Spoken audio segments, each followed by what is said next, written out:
How's it going, everybody? I'm here today playing Life is Feudal Forest Village. This is a village city builder simulator kind of thing, survival game, much in the same vein as Banished, and you'll see a lot in common with Banished in this game. It is currently on Steam Early Access, and by and large, it is a pretty decent game, but there are definitely some drawbacks to it at the moment. Now, I've played this game a bit, so I'm just going to point out a couple of deficits from the get-go. The game by default launches in a window, and you cannot set it to launch full screen even after selecting that. So in other words, once you launch the game, you're going to have to go into the options menu here, click on full screen again. Even though it's checked, you're going to have to toggle that on and off and click OK again. And then after that, you're going to have to go ahead and change the resolution back up to 1080p or whatever your equivalent of that is. If you have a 2K monitor or a 4K, I imagine. I'm not even sure if this game supports it, but I imagine you would have to adjust it likewise. After doing that, everything will be good and you'll be able to play a game in full screen. Otherwise, the game just runs in windowed mode. Likewise, if you Alt tab back to the Windows desktop, the game will enter windowed mode, and to get it back to the way it is right now in full screen, you're going to have to repeat the exact same process that I mentioned just a second ago. Now, like I said as well, I have started a few different games here, and we're going to load the one that I'm in year 4 on. We currently have 17 adults. It is early summer, the 4th year, and we're just going to load that. All things considered, the load times could be better. I'm not sure exactly what's going on there. Let's take a look at what the game is about, because if you have not played Banished, you probably don't know what's going on right here. So this part of it is for you. Here we have the warehouse. This is where our hard goods are stored, such as wood, stone, clay, and ore. And there's also hay. And then in the barn, this is where our food is stored. I actually have 2 barns here, right there and right there. That's where we store our food. Here are some houses. I did delete the smaller hovels, these things, there's just one left. And I've noticed that what will happen is if there is a child currently in the hovel, these smaller ones, it appears if you destroy it, they die because they can't move, apparently. So just wait until any children in these hovels are at least a child and no longer are a teenager and no longer a child before you actually destroy those so they can move out. Then here we have a couple of fields. Right here, field is currently growing flax, and this is something I do not understand. Supposedly, flax is supposed to give me flax. As you can see right up here in my resource menu, flax is this little blue, like, bushy thing that looks like blue cotton. Instead, it's giving me vegetables. And I'm not sure exactly how I went wrong there, but here I'm growing flax, and it's giving me vegetables. And this field over here is wheat, and it's giving me hay. And I imagine this is because I don't actually have a mill down for me to grind the wheat into grain. But both of those fields did not turn out as I wanted this year. One of them ended up being vegetables when they were supposed to be flax, and the other one ended up as hay when it was just supposed to be wheat. So I'm not understanding what's going on there. Right here we have an apple orchard. This was the first year that I actually planted it. The bears don't really bother your villagers at all, but supposedly if you build livestock pens, they will attack your chickens and they will attack your cattle. So something to keep in mind. Here we have a little mine. I probably could actually just go in there as in first person mode. That'd be kind of cool. This is a stone quarry, actually, not a mine, but yeah, it's similar to that. You can also build iron mines, or is it iron ore? Ore mines, I think it's just called. Here we have a gatherer's hut. This the guy walks around and picks berries and stuff like that. Here we have a forester's lodge. So if you have played Banished, you'll notice there's a lot of similarity in these buildings. Between the 2 games. I mean, they're almost identical, and the user interface is almost identical as well. We got this bar here down in the lower right corner that has all the commands that you need. That was the professions bar. What else do we have here? It's the events bar, the events panel, village info. Here we go, resource limit. There's all kinds of stuff right there. Here is a rather interesting and yet gimmicky idea.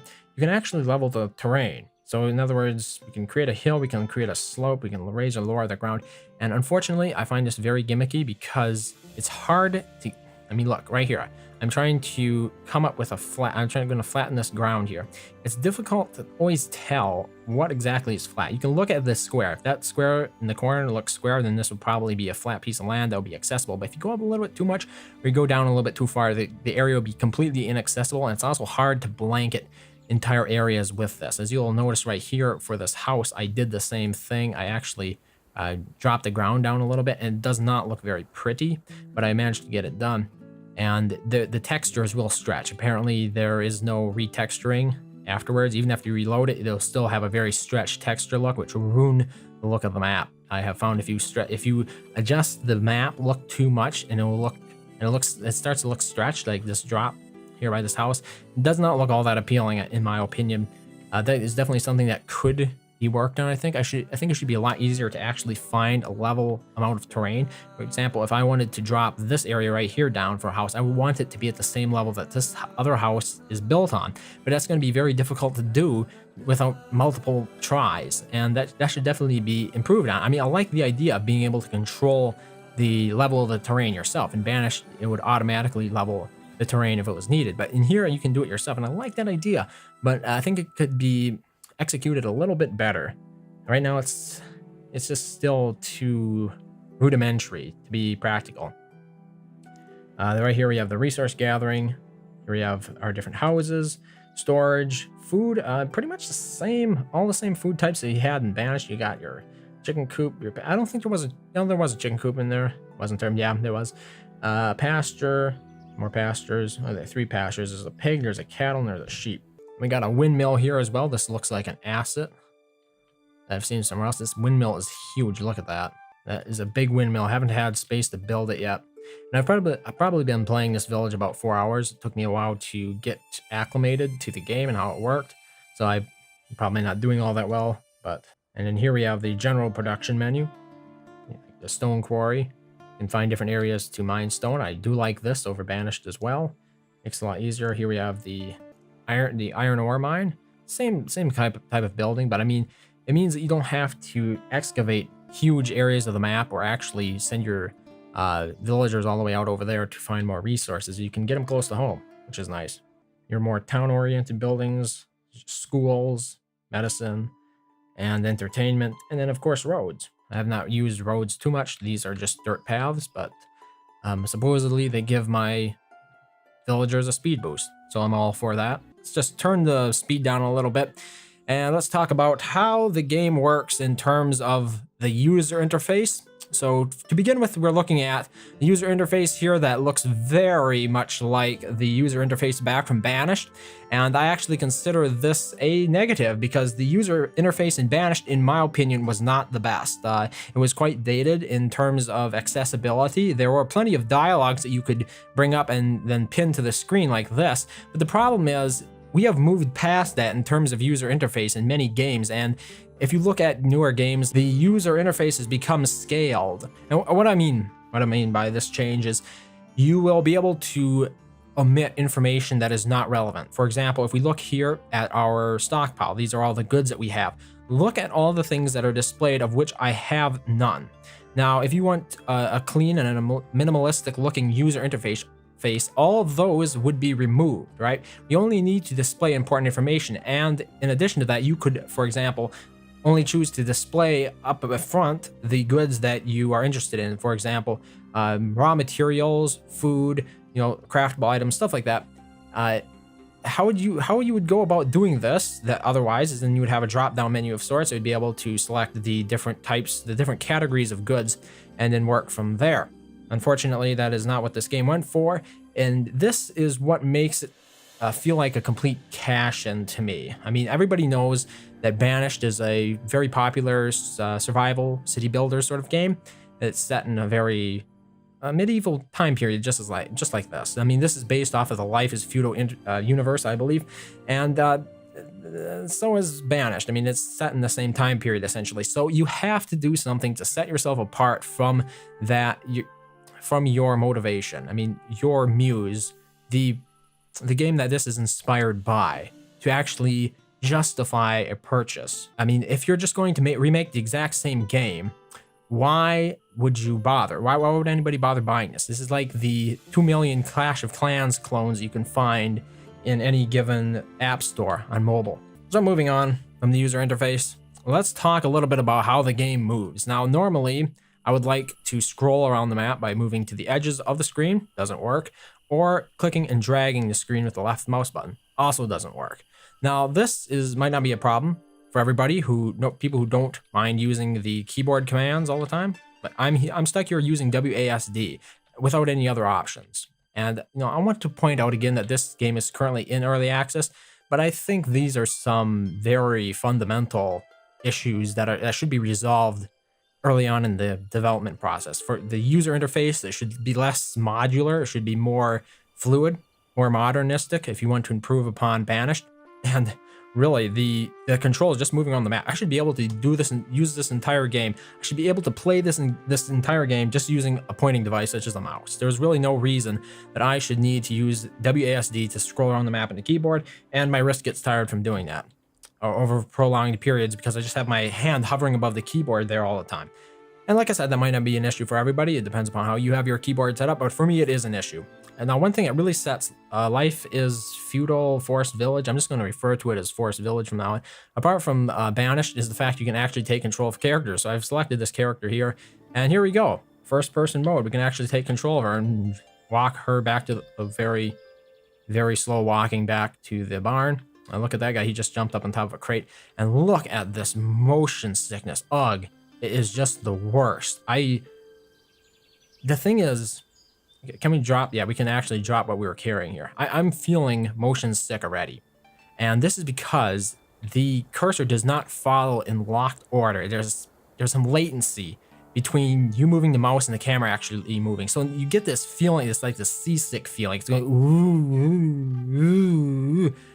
There's just something about it, and it also might be the very narrow field of view that's also doing it. But I mean, it maintains a constant frame rate, and by doing this, I mean, you can go ahead and chop down, like here, we can mine this resource. We can chop down this tree. So it's taking some hints from the more first-person oriented survival game, Life is Feudal, Your Own.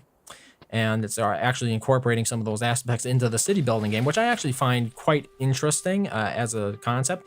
But I wish there were more options on how to actually use it. Like maybe I could do it in third person, or maybe I could just do it like, can we interact here? Can we drop? No, it says drop resource, but we can't interact. Okay, this stuff must go into the stockpile. It feels like we're so small here and we go so slow. It barely justifies being in this mode because I'm just standing here walking forever. Even if you speed up the game, you're still gonna go this slow. It is crazy, ridiculously slow how slow you go here. But yeah, you can go ahead and you can look at your village. It is pretty nice. Given the small size of this game, it doesn't look too bad. I think the game installation is about 300 megabytes. And I mean, it's pretty good looking, really, considering the small size and that you're looking at it in a first person perspective like this. So if you do this too long, they'll die of starvation and stuff. So I prefer not to do it. And really the only compelling reason to do it is they sort of give the example if a bear is attacking your livestock. I don't have livestock here, but if a bear is attacking your livestock and you want to save them, no hunters are around to kill the bear, etc. You can go ahead and go into first person mode. Even as a kid, I've controlled kids who, let's see, is this a kid? Yeah, this kid is 6 right here. Let's take a look at him. I bet he doesn't look like a kid. Look at that. That must be the oldest looking 6-year-old I've ever seen. That is a 6-year-old in the minds of the developers of Forest Village. Now, I understand they're likely going to change the sprites as the game continues in development. I just found it humorous that the actual children in this game are adults, and it just freaked me out there for a minute. I'd see these adults walking around the village, and I was thinking, why aren't they doing any work? And it's because they're kids who look like adults. But that is one of the aspects of the game I think that really set it apart from Banished, and unfortunately, it's not very good. Like I said, I would entertain the idea of being able to control characters, like from a perspective like right now, I could actually control them. I could tell this character, I could click on a bear or something, tell it to attack that bear. That'd be cool. Or I'll also do it from a over-the-shoulder, third-person, think about Skyrim kind of perspective. It would just make me less motion sick, and I think that a lot of people who play strategy games like this might actually have issues with a lot of first-person games. I know I do personally. I'm very sensitive to the motion sickness, so I have to have a wide field of view on all of my first-person games, and I just can't play them for extended periods of time because otherwise I become motion sick.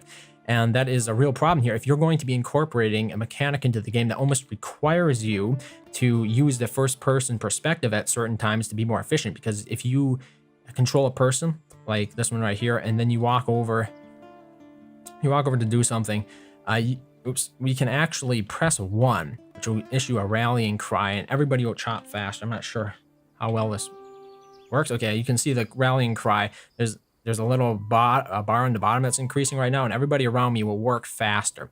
And this means that you can't use that from in any other perspective than the first person perspective. So it's sort of like a tacked on thing where, like, well, we added this mode and we have to try to justify us adding it, and it just didn't turn out too well. Like, I would like to be able to click on it like this and give a rallying cry. Can't do it though. You actually have to enter first person mode. So it's like they wanted to get you to try and use the first person mode. And if it was a good first person mode, I would be down with that. I mean, I would still encourage improvement, but in its current state, it just makes me so motion sick just moving the camera at all while in that mode. It is, I find it untenable.